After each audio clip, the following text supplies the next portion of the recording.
अस्सलामु अलैकुम दोस्तों, उम्मीद करता हूँ सब खैरियत से होंगे और हमारी हॉरर स्टोरीज़ को बहुत ज़्यादा इंजॉय भी कर रहे होंगे। आज की स्टोरी बहुत ज़्यादा हॉरर है, तो चलें शुरू करते हैं। ये कहानी हमें कराची से मेरी अपनी ज़ुबानी मिली है। एक ऐसी रात की कहानी जब शहर सो रहा था लेकिन मज़ार क़ैद जाग रहा था। रात के 1 बजे सफ़ेद गुंबद चांदनी में चमक रहा था, लेकिन सेंट्रल हॉल के अंदर हवा अचानक बर्फ़ जैसी ठंडी हो गई। कैमरा चल रहा था, रिकॉर्डर ऑन था और फिर एक आवाज़ गूंजी, सिर्फ एक लफ्ज़, अमानत। हम 4 थे, लेकिन फुटेज में 5वां साया नज़र आया। सवाल ये है, क्या वो सिर्फ एक रूहानी एहसास था या किसी ने वाकई हमें याद दिलाया कि ये मुल्क एक अमानत है। रात के 1 बजे थे जब कराची की सड़कें एक गहरी रहस्यमयी खामोशी ओढ़ लेती हैं। मज़ार क़ैद की भव्यता दूर से भी एक सफ़ेद चमकते हुए तारे की तरह दिख रही थी। मेरी टीम समीर, अदील और इकरा के साथ मैं उस पवित्र स्थान की ओर बढ़ रहा था जहां पाकिस्तान के संस्थापक क़ैद-ए-आज़म मोहम्मद अली जिन्ना चिर निद्रा में लीन हैं। हमारे पास रात में शूटिंग करने की विशेष अनुमति थी, एक ऐसी डॉक्यूमेंट्री के लिए जो उनकी विरासत को एक नए नज़रिए से पेश करने वाली थी। गाड़ी मज़ार के मुख्य द्वार पर रुकी। पत्थरों पर हवा की सरसराहट एक अजीब सा संगीत पैदा कर रही थी। समीर ने अपना कैमरा बैग कंधे पर कस लिया। उसके चेहरे पर उत्साह और थोड़ी घबराहट दोनों साफ दिख रही थीं। अदील ने अपने साउंड रिकॉर्डर को जांचा, जबकि इकरा हमारी रिसर्च असिस्टेंट हाथ में नोट्स पकड़े गहरी सांस ले रही थी।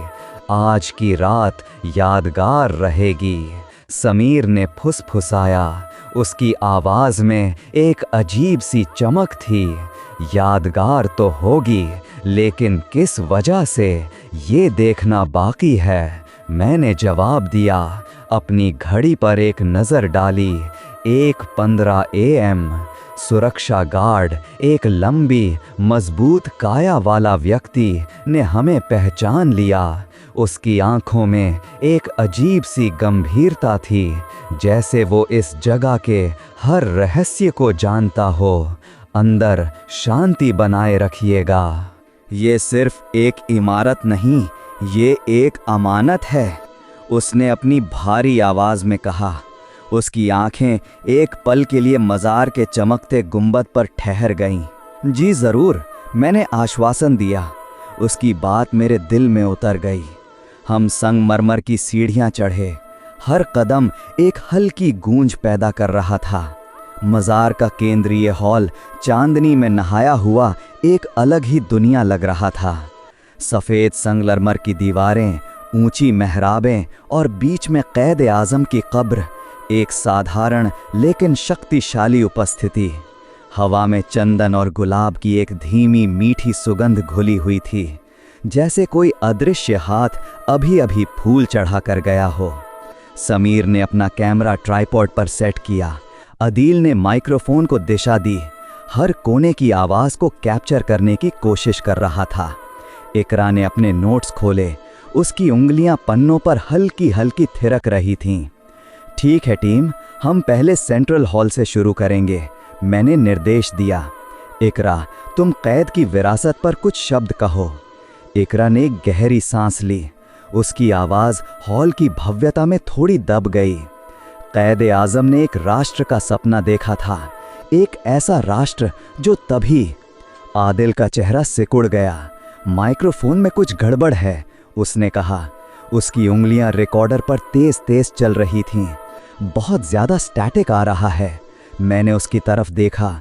रिकॉर्डर की स्क्रीन पर वेव्स बेतरतीब ढंग से उछल रही थीं। क्या ये बाहरी हस्तक्षेप है? मैंने पूछा। नहीं, ऐसा नहीं लगता, ये अंदर से ही कुछ है। अदील ने सिर हिलाया। उसकी भौहें चढ़ी हुई थीं। उसी पल एक अजीब सी ठंडक ने मुझे घेर लिया। ये कराची की समुद्री हवा जैसी नहीं थी, ये हड्डियों तक पहुंचने वाली अचानक आई ठंड थी, जैसे किसी ने अचानक एक बर्फीला दरवाज़ा खोल दिया हो। मेरे रोंगटे खड़े हो गए। क्या तुम्हें भी ठंड लग रही है? समीर ने फुसफुसाया, अपने हाथों को अपनी बाहों पर रगड़ते हुए। इकरा ने अपने कंधे सिकोड़ लिए। हाँ, अचानक ही। मैंने चारों ओर देखा। हॉल की विशालता में कोई खिड़की खुली नहीं थी, कोई पंखा नहीं चल रहा था। ये ठंडक कहाँ से आई? मेरी नज़र कैद की कब्र की ओर गई। संगमरमर की चादर पर जहाँ फूल रखे थे, वहाँ से हवा का एक पतला सा झोंका उठता हुआ महसूस हुआ, और फिर कब्र के ठीक पीछे एक गहरा धुंधला साया हिलता हुआ दिखा। ये इतना क्षणिक था कि मुझे लगा मेरी आंखों का धोखा है। समीर, क्या तुमने कुछ देखा? मैंने धीरे से पूछा। समीर ने कैमरा से अपनी आंख हटाई। नहीं, कहाँ? कब्र के पीछे। मैंने इशारा किया।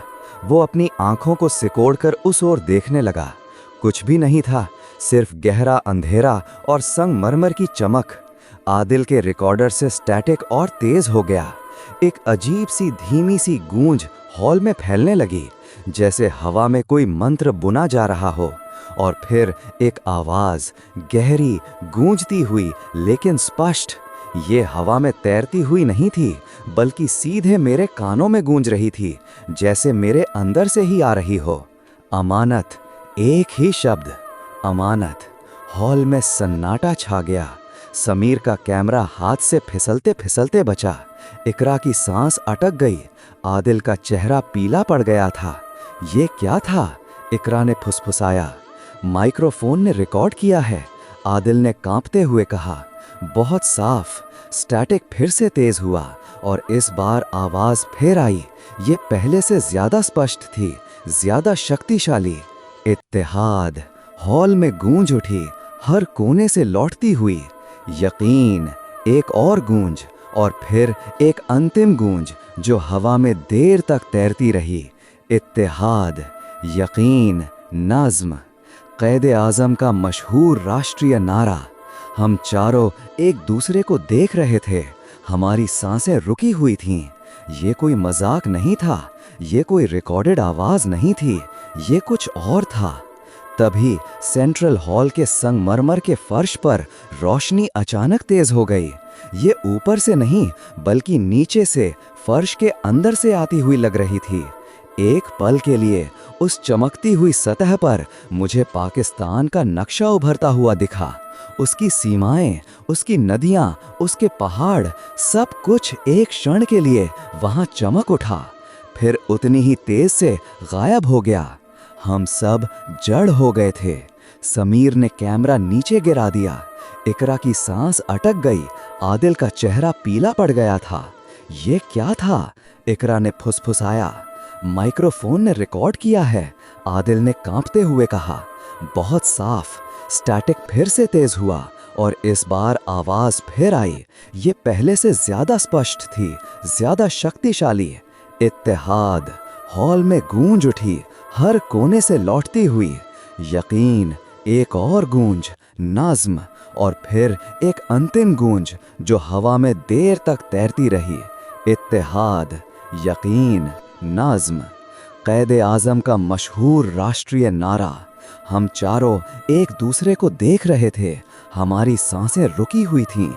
ये कोई मजाक नहीं था, ये कोई रिकॉर्डेड आवाज़ नहीं थी, ये कुछ और था। तभी सेंट्रल हॉल के संगमरमर के फर्श पर रोशनी अचानक तेज हो गई। ये ऊपर से नहीं, बल्कि नीचे से, फर्श के अंदर से आती हुई लग रही थी। एक पल के लिए उस चमकती हुई सतह पर मुझे पाकिस्तान का नक्शा उभरता हुआ दिखा। उसकी सीमाएं, उसकी नदियां, उसके पहाड़, सब कुछ एक क्षण के लिए वहां चमक उठा, फिर उतनी ही तेज से गायब हो गया। हम सब जड़ हो गए थे। समीर ने कैमरा नीचे गिरा दिया। उसकी आंखें फटी की फटी थीं। इकरा ने अपने मुंह पर हाथ रख लिया। उसकी आंखें नम थीं। आदिल ने रिकॉर्डर को कसकर पकड़ रखा था, जैसे वो उसकी जान बचा रहा हो। ये क्या था? इकरा की आवाज़ केवल एक फुसफुसाहट थी। मैंने रिकॉर्ड किया है, आदिल ने कहा। उसकी आवाज़ में एक अजीब सा डर और विस्मय मिला हुआ था। मैं अपने पैरों पर कांप रहा था। मेरा तार्किक दिमाग हर चीज़ को समझाने की कोशिश कर रहा था, लेकिन कोई स्पष्टीकरण नहीं था। ये सब मेरी आंखों के सामने हुआ था। हमें यहाँ से बाहर निकलना चाहिए, समीर ने कहा। उसकी आवाज़ में घबराहट थी। नहीं, मैंने कहा। मेरी आवाज़ में एक अजीब सी दृढ़ता थी। हमें देखना होगा, हमें समझना होगा। हम कुछ देर तक वहीं खड़े रहे। हॉल की खामोशी अब और भी गहरी लग रही थी। हवा में अब कोई ठंडक नहीं थी, लेकिन एक अजीब सी ऊर्जा महसूस हो रही थी। मैंने अपनी आंखें बंद की और गहरी सांस ली। मेरी रूह कांप रही थी, लेकिन मेरा मन कुछ जानने के लिए बेचैन था। हम वापस चलते हैं, मैंने कहा। मेरी आवाज़ अब स्थिर थी। हमें इस फुटेज को देखना होगा। हम धीरे धीरे मज़ार से बाहर निकले। सुरक्षा गार्ड ने हमें जाते हुए देखा। उसके चेहरे पर वही गंभीर भाव थे। उसने कुछ नहीं कहा, बस हमें जाते हुए देखता रहा। अगले दिन सूरज की पहली किरण के साथ हम अपने छोटे से स्टूडियो में जमा हुए। रात की घटनाएं एक सपने जैसी लग रही थीं, लेकिन कैमरा और रिकॉर्डर में कैद फुटेज इस बात का प्रमाण था कि वो हकीकत थी। ठीक है समीर, फुटेज प्ले करो, मैंने कहा। मेरा दिल तेज तेज धड़क रहा था। स्क्रीन पर मज़ार का शानदार दृश्य उभरा। हमारी एंट्री, इकरा का मोनोलॉग, फिर स्टैटिक और फिर वही ठंडक, वही धुंधला साया। मेरी आंखें स्क्रीन पर गढ़ी हुई थीं। अमानत, आवाज़ साफ थी, गूंजती हुई। हम सब ने एक साथ सांस रोकी। इत्तेहाद, यकीन, नज़्म और फिर फर्श पर उभरता हुआ नक्शा, सब कुछ वैसा ही था जैसा हमने अनुभव किया था। ये अविश्वसनीय है, इकरा ने फुसफुसाया। मैंने ऐसा कुछ कभी नहीं देखा, समीर ने कहा। उसकी उंगलियां माउस पर कांप रही थीं। मैंने फुटेज को पॉज किया। वापस जाओ, जब इकरा बोल रही थी। समीर ने रिवाइंड किया। इकरा की आवाज़ फिर से गूंजी। कायदे आज़म ने एक राष्ट्र का सपना देखा था। मैंने ध्यान से देखा और फिर मैंने उसे देखा। हमारे ठीक पीछे, जहां हम चारों खड़े थे, वहां एक पांचवा साया था। ये धुंधला था, अस्पष्ट था, लेकिन साफ दिख रहा था। ये एक इंसान जैसा आकार था, लेकिन पूरी तरह से पारदर्शी, जैसे हवा से बना हो। ये क्या है? इकरा की आवाज़ में डर था। ये हमारे साथ था, समीर ने कहा। उसकी आंखें स्क्रीन पर टिकी थीं। वो साया हमारे ठीक पीछे खड़ा था, हमारी हर गतिविधि को देखता हुआ। जब आवाज़ गूंजी, अमानत, तब उस साये ने अपना सर झुकाया, जैसे कोई अदृश्य शक्ति को प्रणाम कर रहा हो। ये हमारे साथ था पूरी रात, मैंने फुसफुसाया। मेरा गला सूख रहा था। ये हमें देख रहा था। मेरे दिमाग में एक अजीब सी बेचैनी थी। ये डर नहीं था, बल्कि एक गहरा विस्मय था। ये कौन था?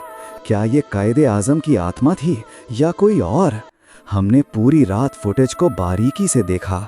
हर फ्रेम, हर सेकंड, वो पांचवा साया हर जगह था। हमारी हर बातचीत सुन रहा था, हमारी हर हलचल को महसूस कर रहा था। लेकिन जब भी हमने आवाज़ सुनी, उसने अपना सर झुकाया। ये हमें डराने के लिए नहीं था, मैंने आखिरकार कहा। ये हमें कुछ याद दिलाने के लिए था। लेकिन क्या? आदिल ने पूछा। अमानत, इत्तेहाद, यकीन, नज़्म, मैंने जवाब दिया। ये राष्ट्र एक अमानत है और इसे इत्तेहाद, यकीन और नज़्म से ही संभाला जा सकता है। हमने फुटेज को एडिट करना शुरू किया। मैं इस डॉक्यूमेंट्री को एक हॉरर फिल्म नहीं बनाना चाहता था। ये कुछ और था। ये एक आध्यात्मिक अनुभव था, एक राष्ट्रीय जागरण।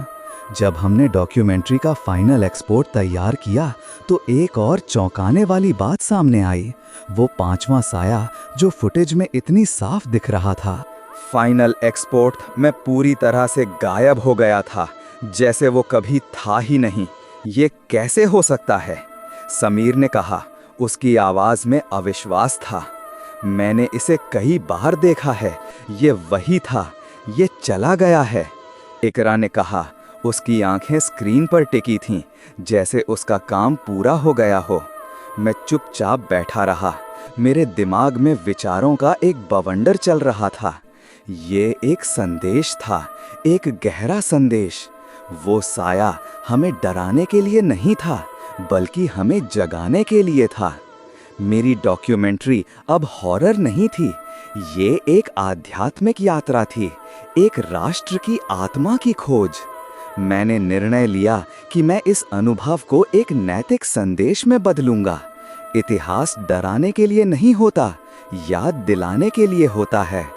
अगले दिन मैं अकेला मज़ार-ए-क्वैद वापस गया। ये दिन का समय था और सूरज की रोशनी में मज़ार एक अलग ही रूप में दिख रहा था। सैकड़ों लोग थे, परिवार, बच्चे, सभी इस पवित्र स्थान पर शांति और प्रेरणा पाने आए थे। मैं क्वैत की कब्र के पास गया। मैंने आंखें बंद की और प्रार्थना की। मेरे दिल में अब कोई डर नहीं था, बल्कि एक गहरी शांति और कृतज्ञता थी। मैंने महसूस किया कि वो अदृश्य अभिभावक उपस्थिति अभी भी वहाँ थी, लेकिन अब वो मुझे डरा नहीं रही थी, वो मुझे ताकत दे रही थी। मैंने अपने चारों ओर देखा। लोग हंस रहे थे, बातें कर रहे थे, तस्वीरें ले रहे थे। ये एक जीवंत धड़कता हुआ स्मारक था, जो एक राष्ट्र के सपनों और उम्मीदों का प्रतीक था। मैंने महसूस किया कि उस रात का अनुभव एक आशीर्वाद था। इसने मुझे एक गहरा सबक सिखाया था। ये सिर्फ एक डॉक्यूमेंट्री नहीं थी, ये मेरे लिए एक व्यक्तिगत परिवर्तन था। मैंने गहरी सांस ली। हवा में अब भी चंदन और गुलाब की सुगंध थी, लेकिन अब ये ज़्यादा मीठी और ज़्यादा सुकून देने वाली लग रही थी। मुझे पता था कि मेरा काम अभी ख़त्म नहीं हुआ था। मुझे इस संदेश को दुनिया तक पहुंचाना था। अमानत, इत्तेहाद, यकीन, नज़्म, ये सिर्फ नारे नहीं थे, ये एक राष्ट्र की आत्मा की धड़कन थे। और मैंने इसे अपनी आंखों से देखा था, अपनी रूह से महसूस किया था। अगर आपको लगता है कि कुछ मकामात सिर्फ इमारत नहीं बल्कि रूहानी पहचान होते हैं, तो इस वीडियो को लाइक ज़रूर करें। अपनी राय कमेंट में लिखें कि आप इस वाकया को कैसे देखते हैं। चैनल को सब्सक्राइब करें और शेयर करें, ताकि और लोग भी इन सच्चाइयों और रूहानी पैगामात को महसूस कर सकें। क्योंकि कहानियाँ सिर्फ सुनाने के लिए नहीं होती, कभी कभी वो हमें जगाने के लिए होती हैं।